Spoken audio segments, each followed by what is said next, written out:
Hi there, I'm Bianca, and I'm here to teach you about the SendGrid email API. You might be saying to yourself, I already know about email. I check it every day.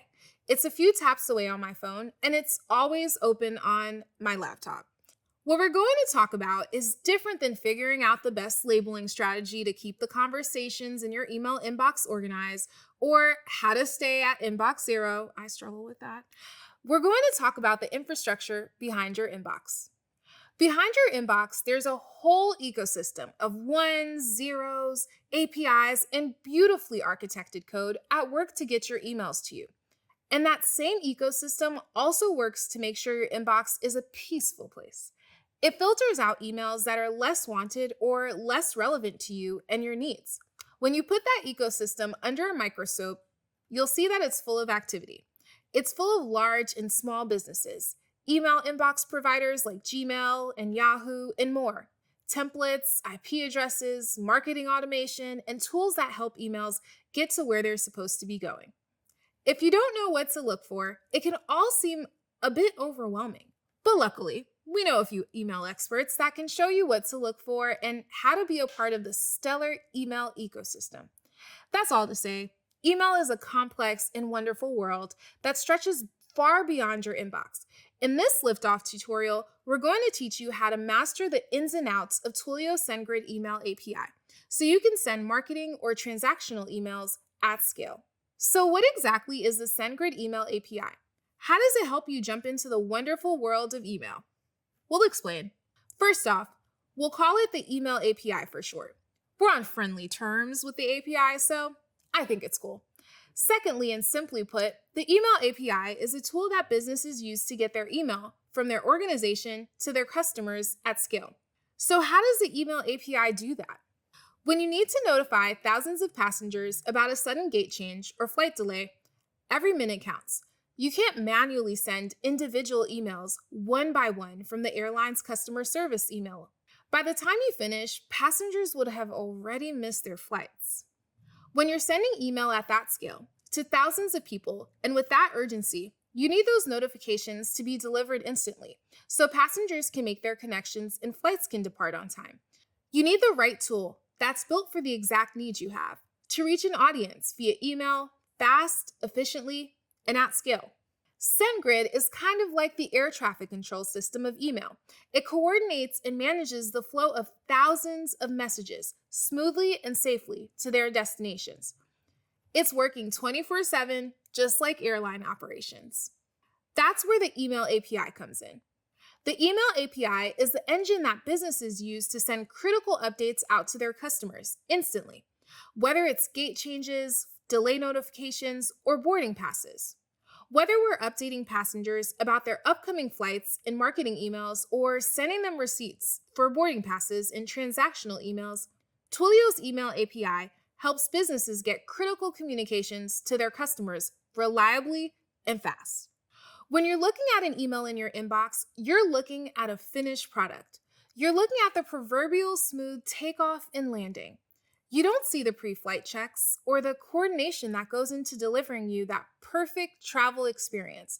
But that work is vitally important. The SendGrid email API helps businesses handle that crucial behind-the-scenes work. The email API gives developers the power to determine how their messages are assembled, what dynamic content and personalization to include, and when, where, and why they're sent. Additionally, the email API gives developers and airlines invaluable information that they can use to tailor their passengers' experience to their preferences. So if one traveler is constantly clicking on every international flight deal we send, then we can be sure to invite them to our premium loyalty program or notify them of exclusive travel offers. Now that we have air travel on our minds and a good sense of what an email API is, let's talk about what we'll learn in this tutorial. We're going to learn the best way to send an email, how to send and monitor emails, how to handle replies, ensure deliverability, and leverage the data you glean from your email sends. That's a lot to cover, so let's get started. To get your hands dirty, you're going to need a Twilio account. If you have one already, awesome. If not, we suggest heading to Twilio.com to create an account. We're going to need one to test our code and dive into some of the fun features the email API has to offer. So we're trying to send an email. We know that it's our job as a sender to put together all the content we want to get out to our customers. It's Email API's job to package template content, code, custom variables, and send it off to the right recipient at the right time. Once the email package is processed through Twilio, it will be sent to the recipient's mailbox provider. And if everything goes right, and that's what we're here to make sure of, it will be delivered to our recipient's inbox. Turns out there's a whole lot more to an email than clicking send. A critical part of that successful email process we ran through happens long before we write any code. It happens during onboarding. Remember the email API's full name? It's a SendGrid email API. When it comes to onboarding, designing email, and reviewing the emails you send, all of that takes place within the SendGrid platform. So you'll want to log in or sign up for SendGrid to get started and follow along. Now that you're all logged in to SendGrid, you might notice a bar on the left-hand side of your screen that says Reputation, along with a score beside it. That score is not the official SendGrid review of Taylor Swift's 2017 album, Reputation. It's actually SendGrid's review of how you've been sending emails. For those unfamiliar, a reputation score is a bit like a credit score. It's a reflection of how your granular habits all stack up together to form a score that indicates how trustworthy or reliable you might be when sending emails. And different inbox providers might give you a different score. But the score is based on behavior. If you're sending low-quality emails to customers en masse, and those customers are flagging your emails as junk, you're going to have a low reputation score. If you're sending high-quality emails to customers in a careful cadence with valuable information, you might have a higher reputation score.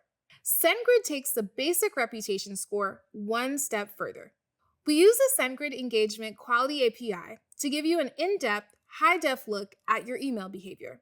The SendGrid Engagement Quality API takes a look at your activity on the SendGrid platform, namely, how wanted your emails are by your recipients.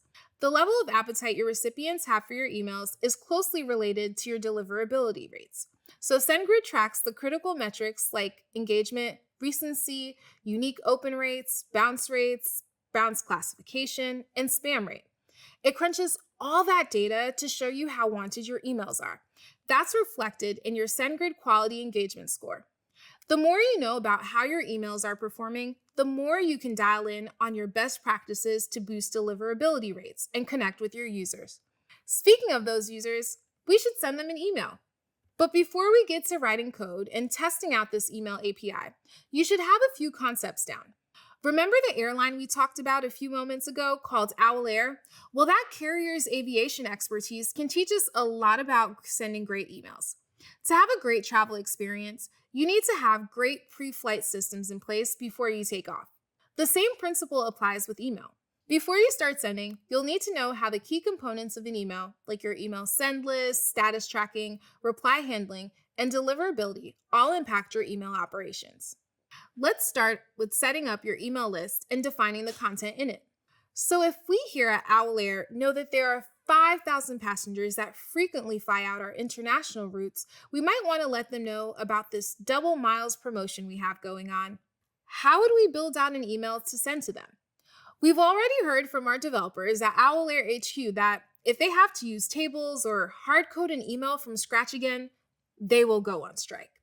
We have heard them loud and clear. That's why we switched things up and went to SendGrid.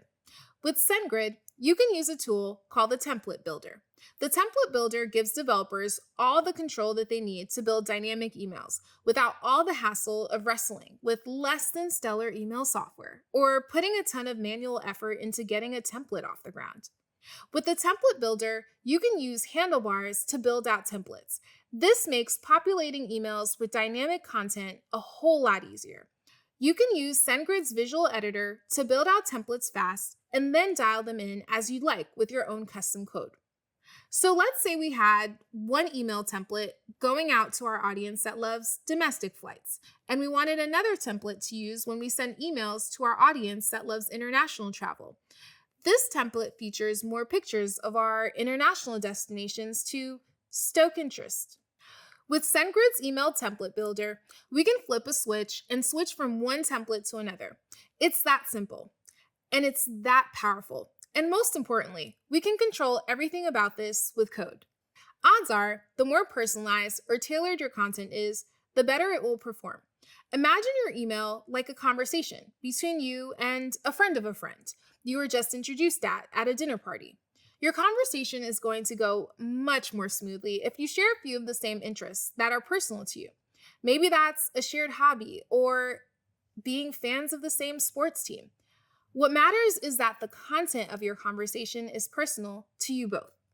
The best emails not only feature content that is relevant and personal to the recipient, they also feature dynamic content that makes that email even more bespoke. SendGrid has thousands of custom parameters you can use to personalize your emails.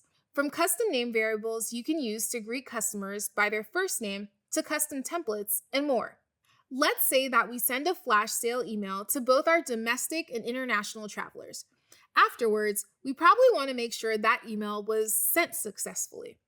We're skipping ahead here, just to illustrate the power of code when it comes to managing and scaling email for airlines with SendGrid. By using the event webhook, you could receive the raw data from the delivery event as well as engagement data. You can grab statistics like overall deliverability rate, engagement rates, and bounce rates just by making an API call. All of this data helps you be more in tune with how your passengers are responding to your emails, so you can iterate your content and email strategy to send more relevant, quality emails. You can even do it in real time. Let's say that when we sent that flash sale email, we wanted to see how it was performing in real time. We can do that. Using SendGrid's real-time data tracking, powered by the event webhook, we can monitor email open click-through and bounce rates in real time as we send out that email. Real-time analytics give you tremendous insight into what's resonating with your audience as you're reaching out to them. If we're sending out an email, we want to be able to receive replies too. So we'll need to set up an inbound parse to be able to receive replies to the emails we send out. To do that, we'll use the inbound parse webhook. The inbound parse webhook allows customer endpoints to receive, assemble, and make sense of replies that passengers send to your email parse domain. If you need a tutorial on how to set that up, no problem. We've got a link for you in the description of this video. Once that's all set, you've got the foundational infrastructure of an email marketing platform. That's huge. Now that we've got the high-level concepts down and the important best practices under our thumb, let's dive into writing some code. Now is where the real fun starts. We're going to start writing code and testing out the SendGrid email API. As we mentioned at the start of this tutorial, you'll need a SendGrid email API account to send your first test email. You'll also need curl installed on your machine for our demo. If you have a Mac, curl comes standard. So, if you haven't signed up for SendGrid already, or if you need to install curl, now would be a good time to do that. We'll be right here when you come back. If we were moving into the big leagues and sending email at scale, we need to authenticate the domain that's featured in our sender ID. SendGrid won't let us send out a bunch of emails using an address that SendGrid hasn't vetted yet. We'll need to prove to SendGrid that we're legit and we own the domain we're sending from. We'll say it right here, this is not a fun or fast process. Your experience and the steps you have to take to verify your domain will depend on who your DNS provider is. For the sake of time, we've already authenticated the domain we're using in this tutorial. But when you're diving into domain authentication, here's what that process might look like for you. We need to set DNS records for our domain. That's how we'll prove we own our domain and we can use it when we send our emails. You don't have to know how every aspect of DNS records work. We're just going to go over this for your edification, if you will. DNS records and domain authentication are a bit like having your license and registration when you drive your car. You don't have to know everything about how driver's licenses are made and manufactured, or the database that contains your car's registration. But you do absolutely have to have your license and registration when you drive. Similarly, you need to have your authentication when you send emails, so it's domain authentication time. When we send an email from our domain, SendGrid is going to look for DNS records. We'll need an SPF Sender Policy Framework, which is essentially a list of email addresses that can send an email on behalf of our domain. We'll need a DKIM record, a domain keys and identified mail record, which tells SendGrid and other inbox providers who the IP address that we're using to send emails belongs to. When we send an email, the receiving server, likely the server managing the inbox of our recipient, will go and look up our DKIM record for a public key. That public key should match the signature of the message we're sending. It should say, yep, the person sending this does own that domain. Everything's all right here. SendGrid is also going to look for a DMARC record.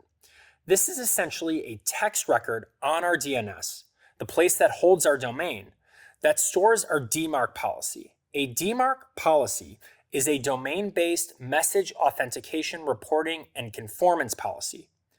It specifies who can do what with your domain when it comes to email. This was a lot, so check out the video description for some resources that can help you get set up with your specific DNS provider. So, here's how you authenticate your domain in SendGrid. In your SendGrid account, you're going to go to Settings and then Sender Authentication. Click Authenticate Your Domain, select your DNS host, then type in the domain we want to authenticate. In Advanced Settings, you'll see a checkbox toggled Use Automated Security. We'd recommend leaving that on. SendGrid will help you troubleshoot deliverability and more with that on. We're going to click Next, then we can see CNAME records. We'll copy those records over to our DNS host, click the box to say we're done, and then click Verify and we're set. Whew! We did it. Now let's get back to the fun stuff, writing code. SendGrid gives developers the freedom to write code in the language they prefer. We have libraries, quick starts, tutorials, and in-depth documentation in virtually every major programming language. For simplicity's sake, we're going to write our test email in curl. So fire up your favorite text editor and let's write code. You'll see in the sample code that we've provided that we're sending a curl request to SendGrid's API. You'll also see we're passing along our API key in the authorization header to let SendGrid know who we are and that we have permission to send this email. We're putting our API key in here directly just for clarity's sake, but as we mentioned, we'd highly recommend storing it as an environment variable to be called on in code, as opposed to putting it directly in your code. We've specified that this is a JSON app, and we've added personalization too. You'll see that we're passing along the fields that we're so used to seeing in an email. There's the To field, which is the recipient of the email, and the recipient's name to make sure the email is personalized. For the subject line, we've kept things on brand, and instead of using Hello World, we've written Hello Traveler. For the content field, we've said, hey there, we're using code to share the news about our amazing flight deals. Book now to secure your seat. And for the From email, we'll use the one that we verified earlier. And I'll list my name as Liftoff because that's the name of this course. For our reply address, we'll put the email we want people to reply to. Let's save the file and run it from the command line. Now, let's check our email and see if we received it. And we did! We sent an email from the command line. That's huge. Our API powers are getting stronger. To dial things up even further, let's see what else we can do with SendGrid when it comes to scaling email and personalizing content. Here's a pop quiz. That email we just wrote, was it a transactional email or a marketing email? We might be thinking, who cares? Our code works and the email made it to our inbox. But while we can celebrate our code working, we also have to think long term. Remember when we talked about our reputation score for email being essential, like a credit score? Well, knowing the difference between marketing emails and transactional emails can drastically affect our reputation score. Marketing emails traditionally have a much lower engagement rate, so that can impact their deliverability. Mailbox providers might see a marketing email from an airline and say, hey, no one really clicked on this email advertising a weekend getaway deal. Man, people really should travel more. Still, I, the mailbox provider, might not bump this up to the top of the inbox. I also might take note of the IP address that sent this email and keep a watchful eye on them. It's not great that their engagement rates are so low. They must not have a good email reputation score. Now, if that scenario was unbelievable to you because you travel frequently and open every email from your airline, we applaud your wanderlust. But we would once again underscore the importance of email reputation. Many businesses use separate IP addresses for their transactional emails from their marketing emails in order to protect their reputation, knowing marketing emails may draw lower engagement and their transactional emails are likely to draw higher engagement. What exactly is a transactional email? It's an email triggered by a user's action, typically sent through an automated process. For example, if you just booked a flight to surprise your family, Owl Air might send you a transactional email with details about their new online portal, where you can manage your booking and check in for flights. When you create an account on Owl Air's online portal and use your email to log in, you'll probably receive a transactional email confirming that your account was set up successfully. This email is directly relevant to you, arrives at just the right time, and contains important information needed to use the portal. It has all the key features of a transactional email. So, let's rewind a bit and ask, was the email we sent from the command line transactional or marketing? One good way to find out is to ask what kicked off the email. In our case, we wrote some beautiful code. We also wrote some very nice email copy, and then we decided to essentially press send. Only we did it in a much cooler way by running the code from the command line. In this context, odds are we've written a marketing email. There are two tells here. First, we're inviting the passenger to do something. In our email, we said, "Hey there, we've used code to share the news about our amazing flight deals. Book now and secure your seat." That line, "book now to secure your seat," is calling our customer to action, as a marketing email from an airline might call a passenger to action by saying, "Don't miss out on these special fares." A call to action is always key. Secondly, this email was sent by us, not triggered by any sort of automation. So, that's a sign that we are sending information related to some sort of business need or a campaign we're running.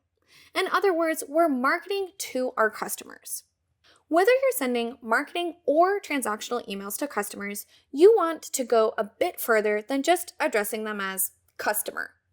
If you're out walking your dog and someone calls out customer, you're not going to turn around. If they call out your first name, you will. Why? Because personalization counts. It captures and keeps customers' attention. SendGrid gives you powerful tools for sending personalized emails at scale.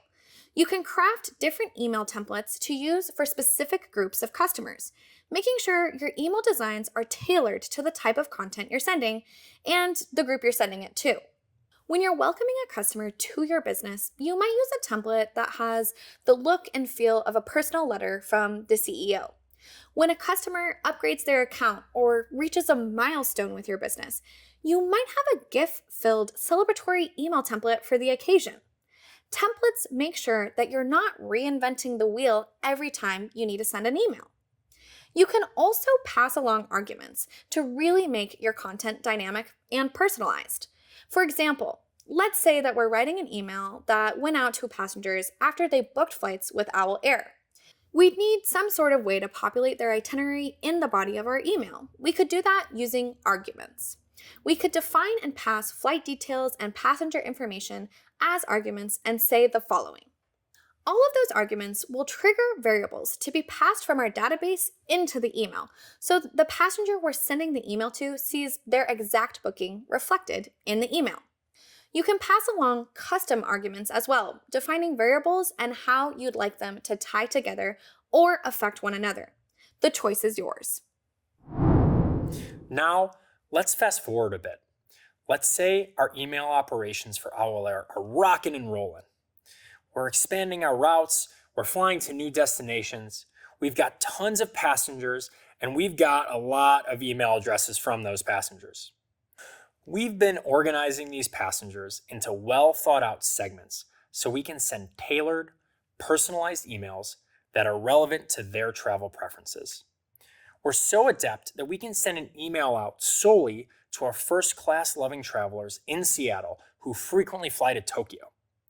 That's the power of a well-segmented email list. So, all of this is great, but how do we know if our email campaigns are working? That seems like something we'd like to track, and we can with SendGrid.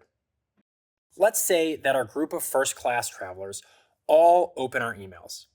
How will we know who clicked on the link to book a flight? With SendGrid's link tracking, we can use a branded link to see which passengers clicked and when. SendGrid enables us to track click and open rates out of the box, so we can see how our customers are reacting to our emails. We can also use pixel tracking to get even more granular data. And of course, we always want to give our customers a way to easily subscribe or unsubscribe to our emails, which could be done with subscription tracking. If we want to see a historical report of all our email activity in one place, SendGrid offers email activity reporting, so you can get all your vital email information with a few clicks. Now, if we wanted to get all that data in a different way, we can use an event webhook. Once we have a URL ready to accept SendGrid's post requests, we can add an event webhook in our SendGrid UI dashboard. This event webhook essentially reports on the actions that we instruct it to in our mail settings in the SendGrid dashboard. So, we can dictate that we want the event webhook to report on data like email opens, click-throughs, unsubscribes, spam reports, and more. It's a super helpful tool to have on deck and to use to get the data we need to dial in our email efforts. And there's always room to dial in our emails. There's a virtuous cycle between our email data and our customers' actions. The more we dig through our email data and make observations like, oh, customers loved when we used this tone and this style of subject line, but they didn't really like this other template we tried out, the more we learn impactful lessons about our customers' preferences. When we adapt our email content, design, and campaigns to match our customers' preferences, our emails are opened more. There's a higher click-through rate, there's more engagement, and all of that engagement improves our email reputation score, which makes it more likely that our emails will reach their intended destination every time. The work we put in to serve our customers pays dividends to our business, whether we're seeing customers in person or greeting them in some of the most valuable real estate there is, their inbox. We're so happy to have you here, learning all the best practices when it comes to email, and we hope that you'll continue along with us as you start your journey into email marketing with SendGrid.